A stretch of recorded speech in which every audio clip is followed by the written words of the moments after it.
Welcome back, guys. It's Zach here, bringing you guys another fantasy football video. In this one, I will be going over the final 8 games of Week 4, going through every single fantasy relevant player, and just giving you guys my general expectations for that game and what I would look to do with those guys in my fantasy lineups. As always, if you guys do have any specific start-sit questions, just let me know in the comments below. I love interacting with you guys there. It's part of what makes this so fun for me, and I really love the community we have and all that. So please do hit me up with any questions you guys have. If you're looking for a game that I don't talk about here, I went over it in part 1 of this video. I do this every single week. I just sort of split it up into 2 videos so that way I can get more practice reports and make sure you guys have the most up-to-date information for as much of it as possible. But obviously, I got to get a video out before Thursday's game as well. So, yeah, let's just get into it, guys. And again, any questions, just let me know in the comments. Starting things off here, we've got the Browns at the Lions. Honestly, I'm okay to sit every Brown if you need to. The Lions are a much better defense than I think people give them credit for, especially against the run. Well, obviously, Derrick Henry didn't have a great game this last week. Judkins, however, did sort of get home last week against a really great Packers defense. I think you can play Judkins as a low-end running back too.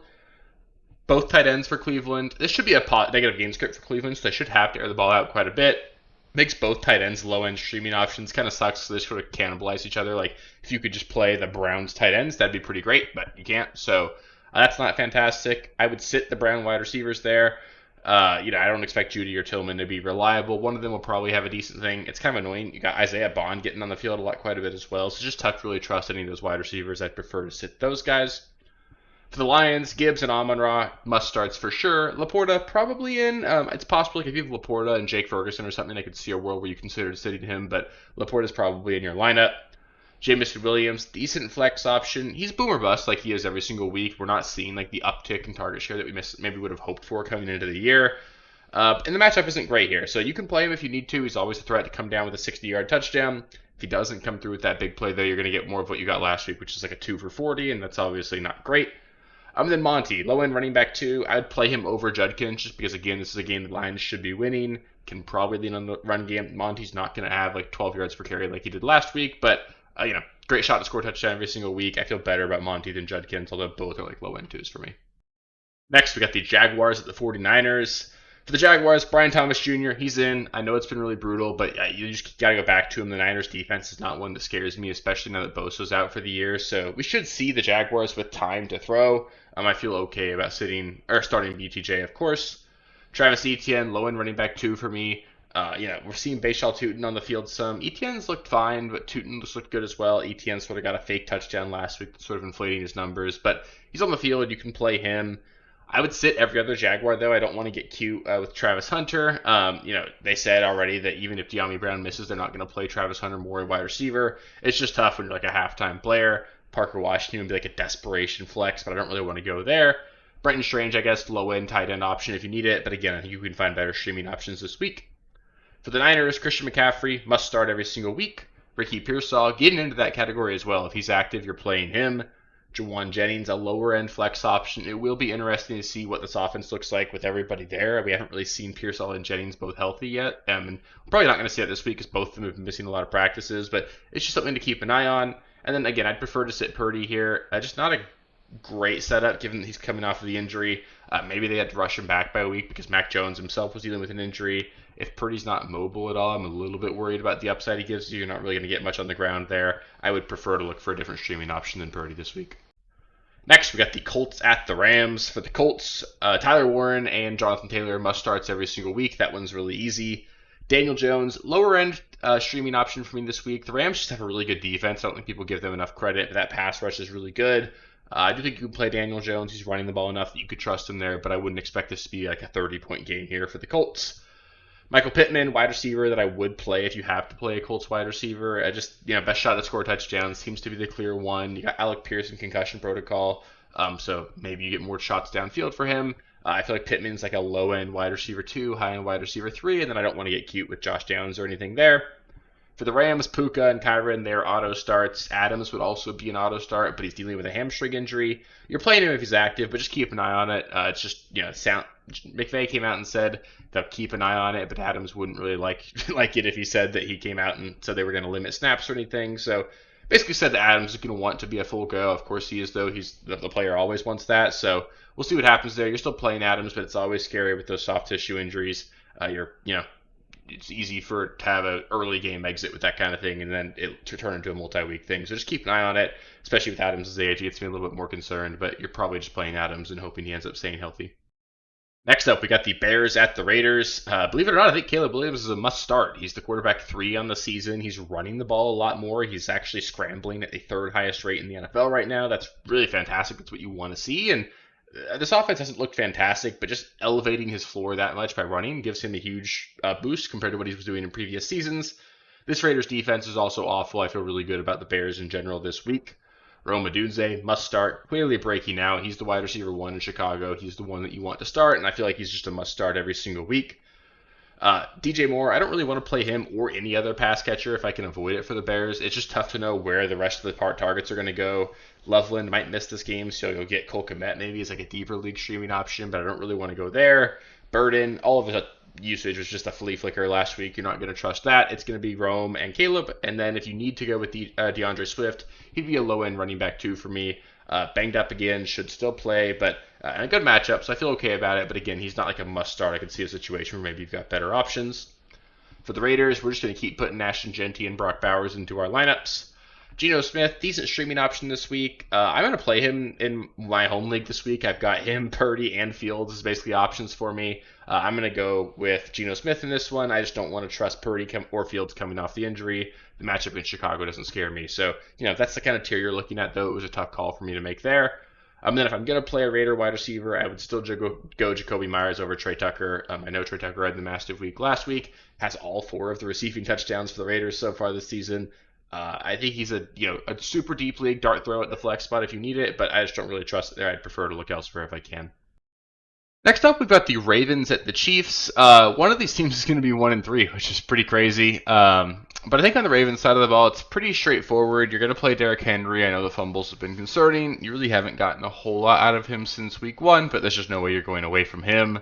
Lamar auto start every single week, and then Zay Flowers, I expect a bounce back game for him. The Lions just did a really good job of taking him away. That's why you saw Mark Andrews and basically everyone else have a good game for the passing game for the Ravens, but Zay Flowers is too good. He's the wide receiver 1 for this team. You're playing him. Mark Andrews is a streaming option. Keep an eye on things. We don't know just yet. I'm recording this Friday night. I haven't seen anything in terms of whether or not Isaiah Likely is going to be active.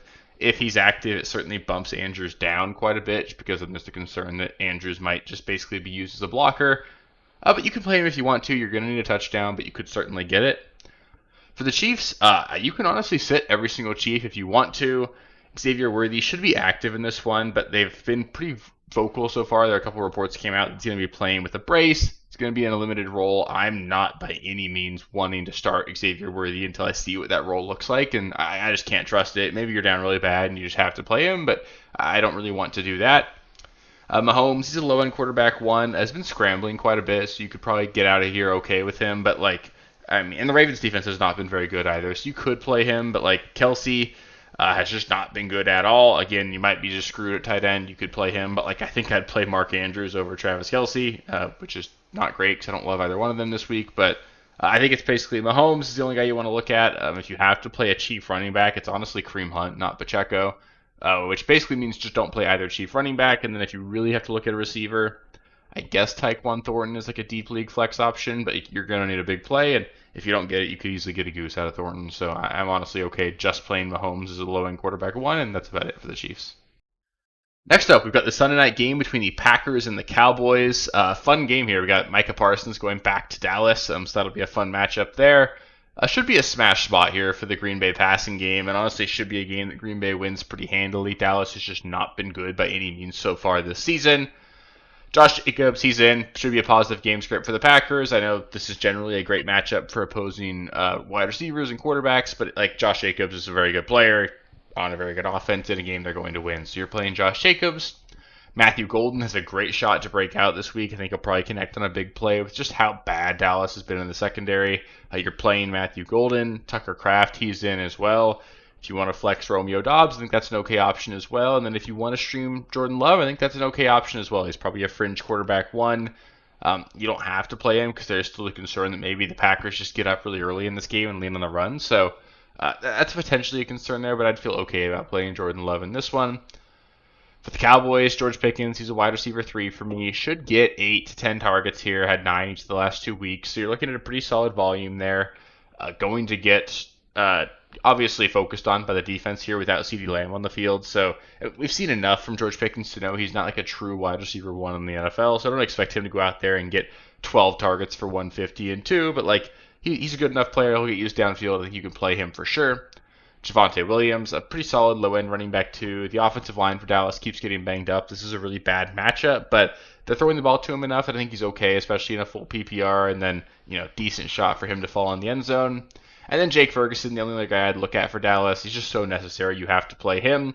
I'd play him over Tucker Kraft even. Other than that, like Dak, I don't really want to trust him until CeeDee's back. If you're super desperate and need to play like Keontae Turpin, you could, but I don't really want to go there. I don't want to play Jalen Tolbert. I think it's just going to be Pickens, Javonte, and Ferguson, and then check out for Dallas.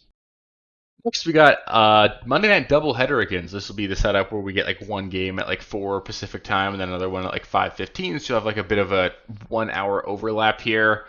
For the Jets, Breece Hall, Garrett Wilson, they're going to be in your lineups for sure. You can stream Justin Fields, but that scares me. I mentioned it earlier, but I'm playing Geno Smith over him in a league. So even in a good matchup here, like there's certainly a path here for Justin Fields to go out there and put up a 30-point fantasy game. So there's obviously upside there, but just the floor is so low with Justin Fields, and coming off a concussion, one big hit for a guy who's going to run quite a bit, like it's not impossible at all to see him get knocked out. And even before he got knocked out, he was horrendous just 2 weeks ago. So I'm just kind of erring on the side of caution here, but there is upside there, so you can look at him if you need to. For the Dolphins, Devon Achan's a must-start every single week. Tyreek Hill seems to be like a wide receiver 3 for us going forward here. Jalen Waddle, decent flex option. We've actually gotten a couple good weeks in a row out of him, so you can play him. He's banged up again, but when isn't he? So you can play him, but it's just tough with these like banged up guys going into a Monday game because you don't have very many pivot options if you get a surprise inactive. And that's pretty much it. If you want to look like at Ollie Gordon in a super deep league, that's an option, but I don't really want to go there. Malik Washington is a player to keep an eye on, but in general, I think it's just going to be Achane, Tyreek, and Waddle, and then that's it for Miami. And the final game of the week here, we've got the Bengals at the Broncos. For the Bengals, Chase Brown's probably the hardest call for me to make here. The volume should be there, but he really just has not been very good so far, has not looked good on the field. This offense is not very good either, and I think we kind of knew that Chase Brown was much more a product of the offensive environment he was in, more so than him just being an elite player. And that means that when the offense isn't good, Chase Brown's not going to be. So there's certainly concern there. I'd view him as like a low-end running back 2 until we see otherwise. He still got 4 receptions last week, but just can't seem to get anything going on the ground. And against a really good Broncos defense, I wouldn't really expect that to change too dramatically here. So I don't feel great about that. I think you're probably looking at him as a low-end 2. You probably have to play him just where you drafted him and just how desperate the running back position is. But like in one of my leagues, I'm playing J.K. Dobbins over him in the same matchup. There's certainly better options there if you have them, so you don't have to just force Chase Brown into your lineup. Jamar Chase, he's in every single week. I know it was rough last week, but you're playing him. T. Higgins, low-end flex play. He's boom or bust, obviously, and even more so without Joe Burrow, so you don't have to play him. He's honestly got a shot to get the Patrick Surtain treatment in this one, and that would be horrendous for him. So I don't want to play T. Higgins, but if you have to, you could go there.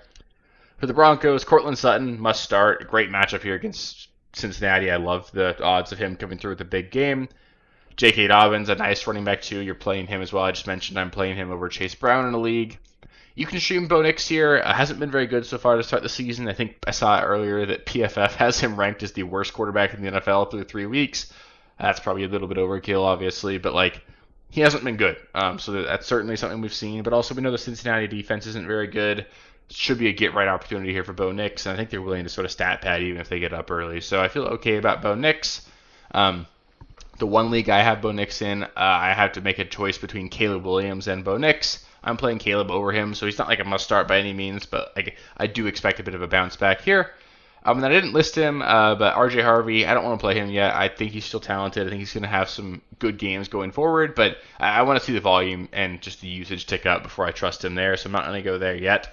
And then Troy Franklin as well, like a deep league flex option. I don't want to play him, but if you absolutely had to, you could do worse.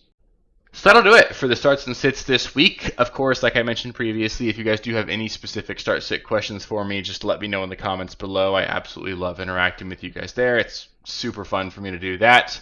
Every single week I go through waivers, trade targets, and starts and sits. So there's like 5 videos a week that come out every single week. Make sure you guys subscribe to the channel. That way you guys don't miss that going forward. I'll be doing that the entire rest of the season. So if you found this helpful and want to make sure you don't miss any of it, Just make sure you subscribe to the channel. That way you get more content going forward. Other than that, I really appreciate you guys. If you made it this far in the video, give it a thumbs up. It helps me out quite a bit, and I will catch you guys with the next one. Let's go get some wins this week, guys. Thank you guys for watching. If you haven't already, please be sure to subscribe to the channel, like the video, check out these other videos here if you haven't. If you want more content, please feel free to follow me on Twitter at RealSteelFFB. I'll be more active on there as the season goes on. Thanks. Catch you later.